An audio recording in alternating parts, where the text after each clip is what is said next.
Hello filmy lovers, welcome to Sudarshan reviews. Prabhas కథానాయకుడిగా నాగా అశ్విన్ దర్శకత్వంలో రూపొందించిన చిత్రం కల్కి 2898 AD.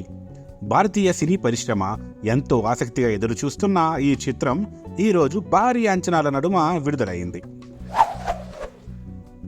భవిష్యత్తులో ప్రపంచమంతా వనరులను కోల్పోయిన నిర్జీవమైన దశలో కాశీ పట్టణం ఒకటి మాత్రం ఉంటుంది. అక్కడ సుప్రీం యాస్కిన్ కాంప్లెక్స్ అనే వండర్ఫుల్ లోకాన్ని క్రియేట్ చేసుకుని ఆ ప్రాంతాన్ని లీడ్ చేస్తూ ఉంటాడు. కాంప్లెక్స్ కింద భూమి మీద ప్రజలు కష్టపడుతూ బాధలతో బతుకుతూ ఉంటారు. దీంతో అక్కడ ఉండే భైరవకి కాంప్లెక్స్ లోకి వెళ్లి బతకాలని బలమైన కోరిక ఉంటుంది.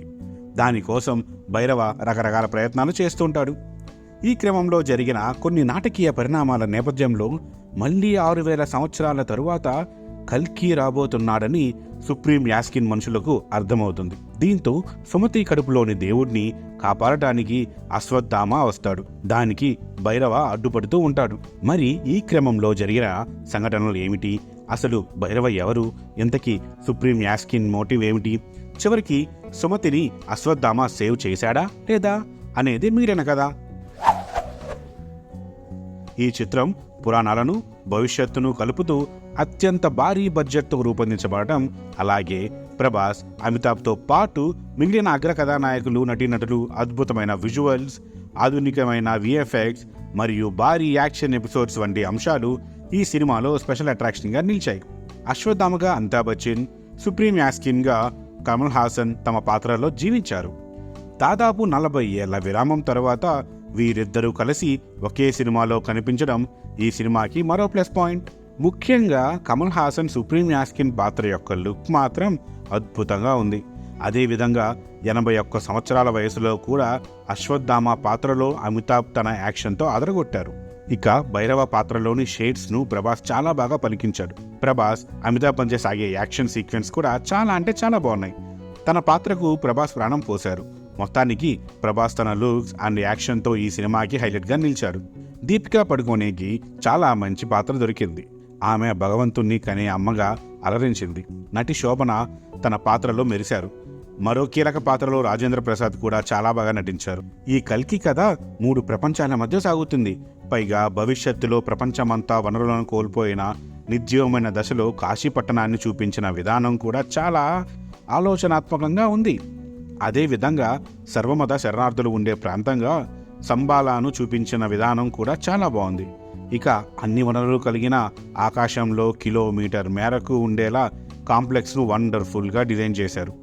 మొత్తానికి గుడ్ క్లైమాక్స్తో పాటు ప్రతి నేపథ్యాన్ని, ప్రతి పాత్రను దర్శకుడు నాగా అశ్విన్ చాలా బాగా తీర్చిదిద్దారు.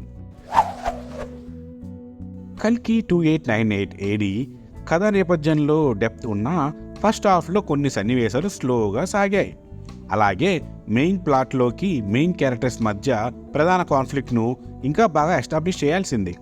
అలాగే కొన్ని ఇన్సిడెంట్స్ మరి సినిమాటిక్గా అనిపిస్తాయి. సంబాలా రెబల్స్ రేపటి కోసం చేస్తున్న యుద్ధంలోని ఎమోషన్స్ను ఇంకా బలంగా చూపించి ఉంటే బాగుండేది. అదేవిధంగా భైరవ పాత్రను క్లైమాక్స్లో చూపించిన విధంగా ఫస్ట్ హాఫ్లో కూడా కొన్ని ఎలివేషన్స్ పెట్టి ఉంటే బాగుండేదనిపించింది.